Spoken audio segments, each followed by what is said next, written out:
my precious. My precious. Thank goodness you did not leave Cleveland. What is that? You did say you wanted to leave Cleveland to become a competitor? Well, don't worry. Check your bank account. We gave you more money than God. The sad thing is that you probably cannot win a Super Bowl with us. So you probably should leave. What is that? Money talks? Well, slap me silly and call me Betty. Look like you're going to stay in Cleveland a little bit longer. And that's a good thing, too. Because I swear to God, if you leave Cleveland, I have to get rid of this Funko Pop.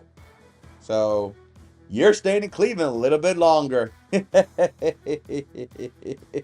Cleveland's doomed. Hey everybody, I'm Cortez, and I'm a critic, and welcome back. We are continuing our recap view of the 2024 NFL season. We're now in the AFC North. And we're going to talk with Cleveland. It's going to be a sad video. But like most slashers back in the 70s and 80s, it's a sequel that basically is telling you the same exact story again. Yay!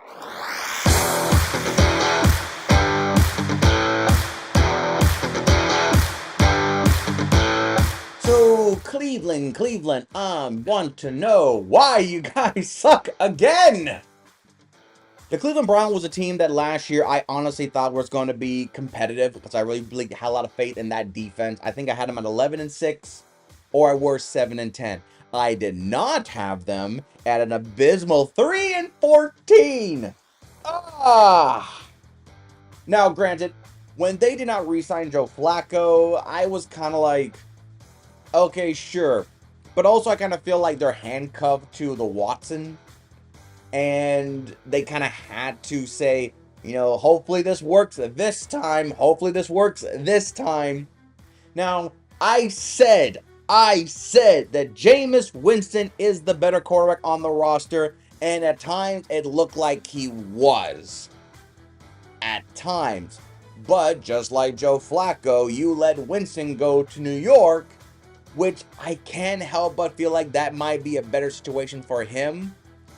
Because once again, I'm having faith in the Giants' defense. But back to Cleveland, you guys suck again. And honestly, I do not know what's up with Cleveland. I feel like Cleveland had all the right parts, but once again, they just do things or this. I think Cleveland is cursed. At least the Browns, anyway. They just seem like a very cursed organization with the amount of players that I feel like anyone in this situation would draft, would consider, would give money to.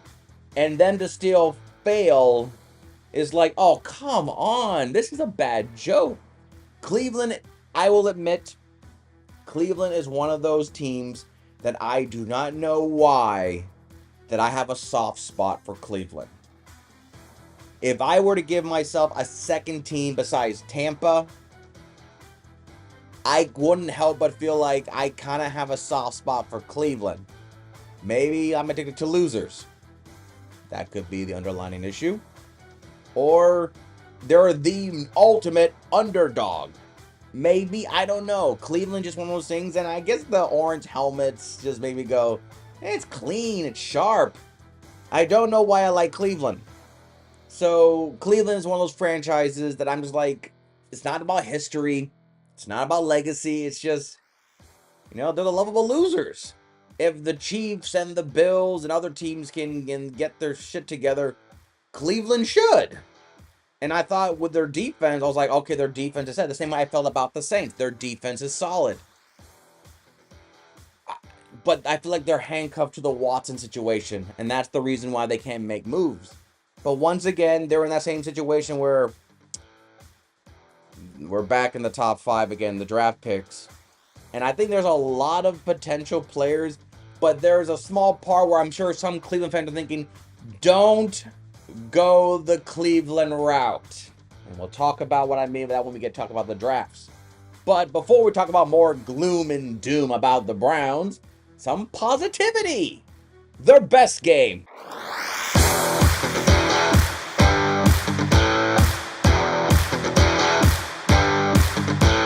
I think their best game took place Week 8 versus Baltimore. Yes, it's a division rival, and I say take all records and stats out the window. But Cleveland going to the game was on a massive losing streak.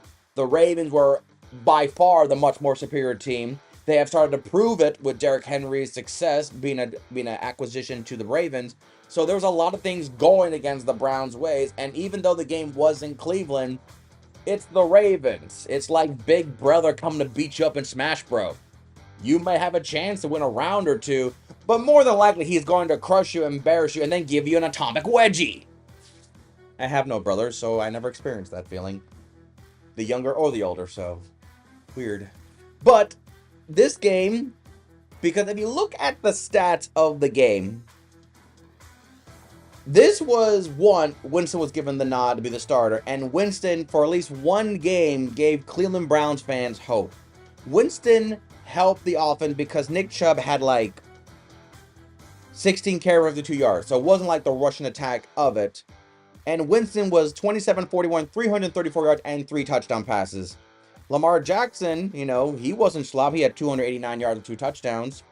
And Derrick Henry had, 73 yards and a touchdown on 11 carries. So it was a back and forth, back and forth, back and forth.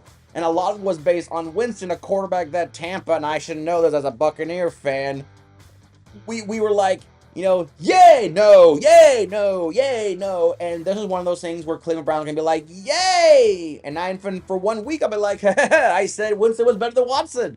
He should have declared for the day one. It didn't work out that way for the rest of the season. But I thought it was.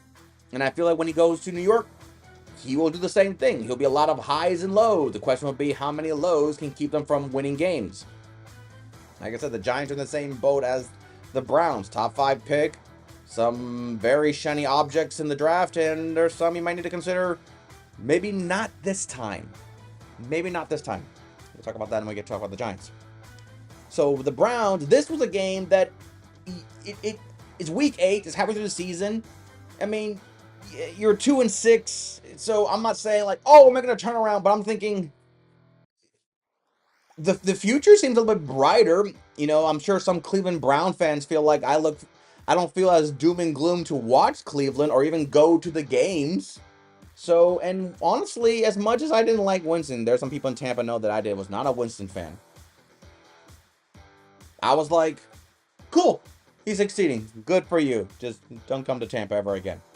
So that's what I was really happy about. And I honestly thought it was a way to say, hey, but then again, division foes has that, asterisk mark of like, it's division foes. Sometime they'll get a sucker punch in there and they'll get a win there, but it's not going to, it didn't hinder the Ravens' success. That was the playoffs, as always, but it didn't hinder the Ravens' success in this division, even though it was a lot more tighter than this whole AFC North was a lot crazier than I thought. But I feel like it was probably still the better division, even though the Browns didn't really meet the mark. But this was, to me, their best game. It was hopeful. It was exciting. Winston could have potentially making view as a comeback for his career. All the benefits. Now the worst.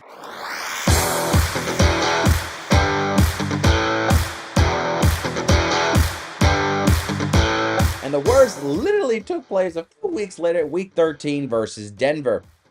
Now I know, when you're 3-14, there's a lot of games to choose from. But the biggest thing I looked in this one was, this was the side effect. I just gave you basically Winston's successful game for the Browns. And this was a game that basically say, this is the reason why Tampa went to Tom Brady. We got a ring. Haha, suck it. But this is the reason why Winston did not stay in Tampa. Even though this game was beautiful, Winston had nearly 500 yards of offense, 497, 4 touchdowns, 3 interceptions. And what made it worse is that 2 of them were pick sixes. Say what you want to say, whose fault that, but it just happened. And this is the part where I feel like this is why some teams are like, Winston's great. Flubbergast. It's that moments like this. This is the worst game more on the Winston saga because I feel like Winston was the better quarterback for the Browns. He was the only one I felt like he would put up a lot of yards. You're just kind of hoping he minimizes the turnovers. And I had a lot of faith in the Cleveland defense that they will bail out some of Winston's turnovers. And this was a game against Denver, which Denver was on the rise. This was week 13.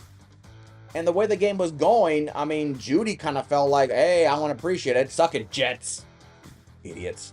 So this was the double-bladed sword here, you know. This is the curse and victory here with Winston. 500 yards of offense, 4 touchdowns, 3 interceptions, 2 pick sixes. Ay vey. And a high-scoring affair. This was the game. I think is the worst because it kind of showcases that we're not good enough. We're not good. And a rookie quarterback is taking on this defense led by, graces of Myles Garrett and company. And it just kind of be like, well, the season's over, guys. Not because of the loss, but it just felt like, okay.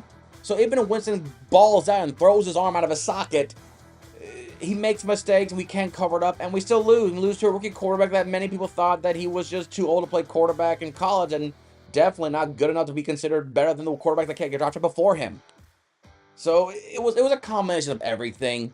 And it's the worst game because I just realized that Winston's probably not going to be the answer and Cleveland is basically just looking toward the exit for the season. That's why to me it's the worst game. Now, when it comes to your MVP, it's a very difficult choice to consider, like who will be considered your defensive MVP after this long and treacherous season, and it could be anybody. I'm trying to think really hard. It could be anybody. The one that basically dictates, Cleveland defense. I'm looking through the stats again. I'm just trying to figure out who could be named, the defensive MVP for this year. I mean, it could be anybody. It could be anybody. I'm just thinking out loudly here. Of course, it's Myles Garrett. This is the guy that even from his time at Texas A&M, I was thinking, okay, he's going to be good. But what Myles Garrett has done for Cleveland, same thing what T.J. Watt has done for the Steelers, is that, and what Micah Parsons has done at times for the Cowboys, is that he is so dominant that he takes attention away, giving other defense an opportunity. And sometimes, even when he takes the attention away, he still makes the plays to draw the attention back to him. That's what Myles Garrett had a 14-sack season. And yeah, 14 sacks for a guy that averaged nearly 20 sacks a season in his career. I get it. But Myles Garrett is a guy that basically says, I am proving that I was the number 1 overall pick for a reason. I'm proving why you pay me. I'm proving why I was Defensive Player of the Year last year. And why you guys were probably really scared, literally browning your pants, that if I go somewhere else, heaven forbid, in the AFC conference by some reason, like I said, Buffalo was a big do not send him to Buffalo. By the way, this area code says it's somewhere in Kansas City. I wonder why.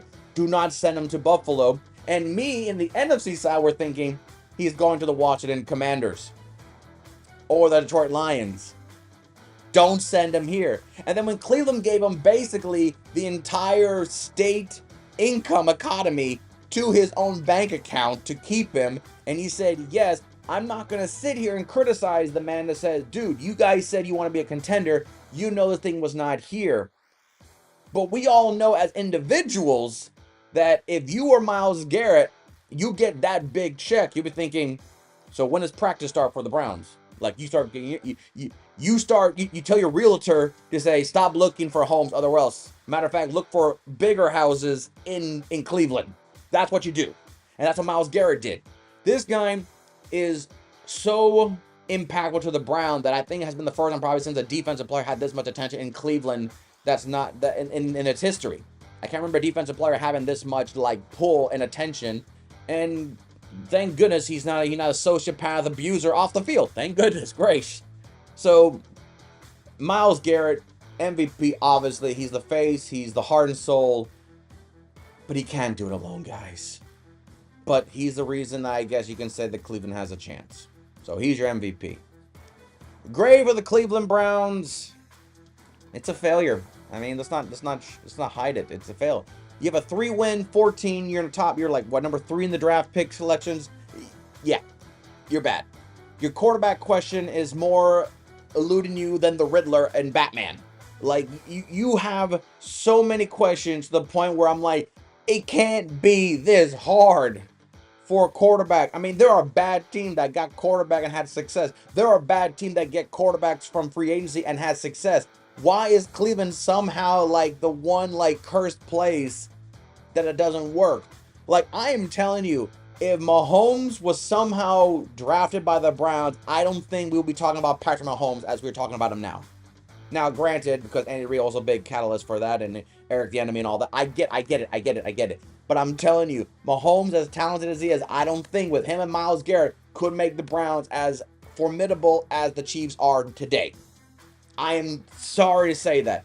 Browns, for whatever reason, just have like this weird curse on quarterbacks. They didn't want to have one good season.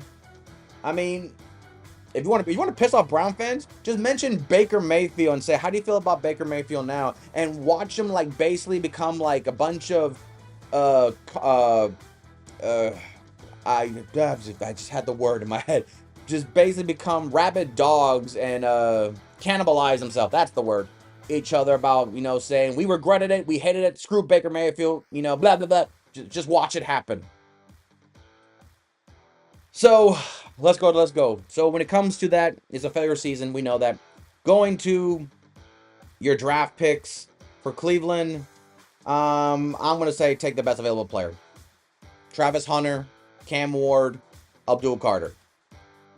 Honestly, if Tennessee does not take Cam Ward, I think Cleveland will take him. But there's a small part more thing. Get Abdul Carter and have Myles Garrett and Abdul Carter basically sacking, whoever the Steelers quarterback is, Joe Burrow and Lamar Jackson, and then Mahomes and Josh Allen. I can't help but feel like having two sack masters harassing it could help out the defense and therefore give your offense a little more time to focus on what it has. Nick Chubb is still an all-star player. So I don't know. Travis Hunter will be a nice way to do it, but also I feel like, I don't want him to go to Cleveland for a reason I just mentioned about their quarterback. And Cam Ward is just the best quarterback. Do I see Shedeur Sanders going to Cleveland? I don't. Because I feel like if you got Shedeur Sanders, where some people are still iffy on it, but you got Abdul Carter and Travis Hunter there, some people that I kind of feel a little more confident in, plus it's not a quarterback, I will go with the alternative. So to me, for Cleveland, I will say go with defense, Hunter or Abdul Carter. But if Cam Ward's there, I'm not going to say no, but I'm going to say you probably shouldn't. That's all.